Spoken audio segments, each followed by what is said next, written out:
Morning, how's everybody doing? Good. Tibbs often talks about guys on the bench always ready, stay ready, and he says it a lot. But when you come in, looks like you've been shot out of a cannon, even if you've sat for 5 games. How do you stay that level of ready? How did you? I think the biggest thing is just keeping my preparation constant. Obviously, I don't know, whether I'm gonna play or whether I'm not gonna play, but I have to prepare the same way. I can't. The biggest thing is sometimes when people don't play, they tend to, ease up on, how they're prepared because they think they're not going to play. But, every time I wake up, I think I'm going to play. Whether I play or not, I get I wake up with the intentions of playing. So, that, forces me to wake up and, do the same routine and prepare the same. How challenging can that be sometimes? It's not challenging. I just got here, and this is a dream come true. Everything's still fresh, so I'm just happy, to be here. And if I can contribute to my team any way possible, then, so be it. How about confidence? Because you have to stay confident when you come in and you haven't played for a while. I was talking about rhythm. Shooters need to get in rhythm, and scorers, you need to be confident even though you don't know how much you're going to play. I agree, but my teammates do a good job of telling me, if you get in the game, don't hold back, shoot. Cat would tell me, shoot. If you miss, that's good because I get more rebounds. So, that just teammates like that. Derrick Rose always tells me, keep shooting. Jeff Teague would tell me, keep shooting. And, when those guys tell you to shoot and Coach Tibbs is telling you to shoot, I should probably shoot. So, this is the confidence that my teammates and my coaches instill in me, that gives me the confidence to go out there and perform. Do you get a little bit of extra juice on a day like today when you know, like 100% you're going to play? Like I said, my energy is at an all-time high when I wake up because I just think I'm going to play. So when they tell me I am going to play, it's just reassurance. So I don't get an extra boost. Have you had a chance to go back and watch that dunk yet where it looked like you were going to fall on your face? I watched it many times. I don't know how I landed that, but it's funny because my AU teammate Harry, he kind of braced me in the air and it kind of helped me land. So, appreciate him for that. What aspect of your game do you think needs the most work? I would say probably ball handling. Being able to, control the ball while I'm coming off screens or in transition to help me, buy me time to make better decisions and things like that, yeah. Josh, in terms of the situation you're in now, were you prepared at all for it a little bit differently? Coming up through AAU and stuff where you were playing on really star-studded teams and not necessarily always the number one guy on that team. Did that, I guess, put you in a different mindset than someone who's like a Karl or somebody who's just been the man kind of all the way up through? Or? A guy like me, I done played in possibly every role there is to play on a basketball court. I used to be the player that, when there's blowouts, never got any time, or the player who started and, everything was around him, to the player who comes off the bench and, had to do a role, to the player who started but wasn't the, biggest guy on the team who still had to play a role. So, stepping in this team or stepping in any team, I'm ready for whatever role I have to embrace. I know how to go about it. I know how to go about it mentally, physically, and I think that kind of just prepared me for anything that's to come.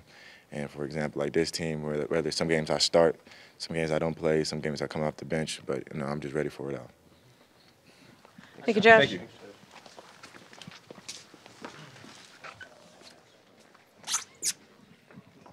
Morning. Morning. Blake Griffin, your thoughts?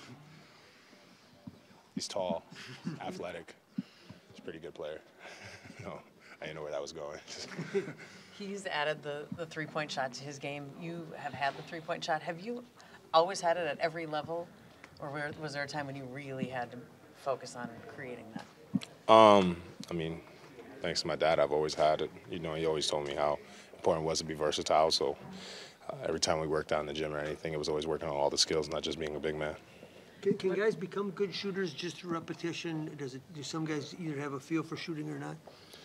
I think starting off, if you have a feel, it makes it easier to learn how to shoot. But I do feel that anyone could learn how to shoot at a high level. It's just about repetitions. It's about the quality of the repetitions as well, and kind of the attention to detail in every shot. Even, the best shooters in the world are the ones who could consistently shoot the same shot every single time. Are there rebounding? Is it just one of the physical teams that, when you go up against these guys, it's going to be a battle in the paint? Absolutely. They play Pistons basketball. It's more of a power style, and they play aggressive and physical, and we try to beat you up the whole game to try to get those boards and everything like that, and to keep the game going their way. So we just got to grind it out tonight. Who do you expect on you tonight, Drummond or Blake?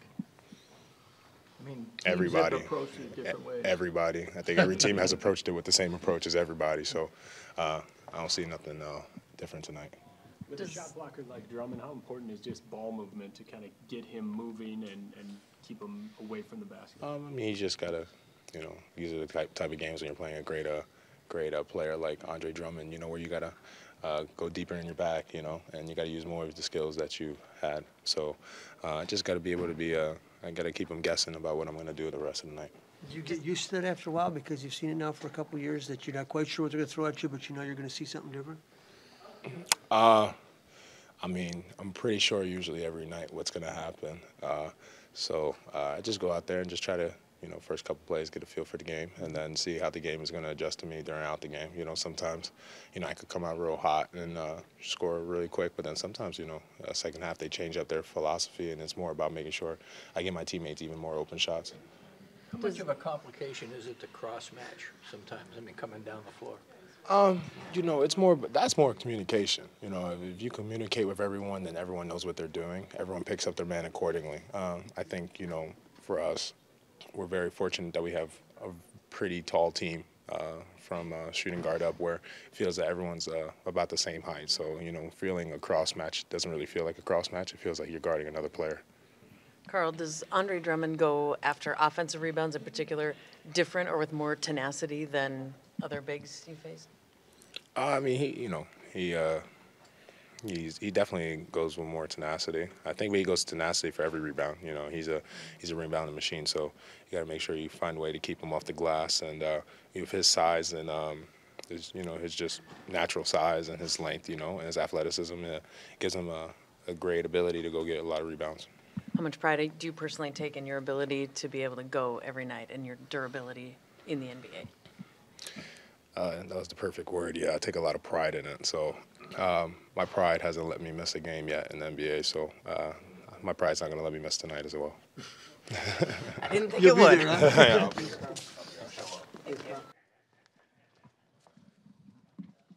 Morning. Morning. Tonight, when you'll see Blake Griffin and we have Karl-Anthony Towns, two bigs that are really efficient with the three-point shooting. Is this sort of just a reflection of where the league is going, where the league has already gone? I think just watching, where Blake is right now. Cat came in with the three-point shot, but just seeing where Blake has gone to, he's always been a great power player, always had the great quickness, always very good off the dribble, and an excellent mid-range shooter. But then he just extended his range, and he's been an elite player in the league for a long time. And what does that do for a challenge to your defense because he's added that? Well, a lot, because it spreads you out, and then also his ability to draw fouls and to go off the dribble is a big concern because it also leads to what Drummond can do to you in terms of the pressure he puts on the rim and the offensive rebounding. So it's more of a power team that also has the versatility of a team that plays with a range shooting force. So that's what I think makes them so unique.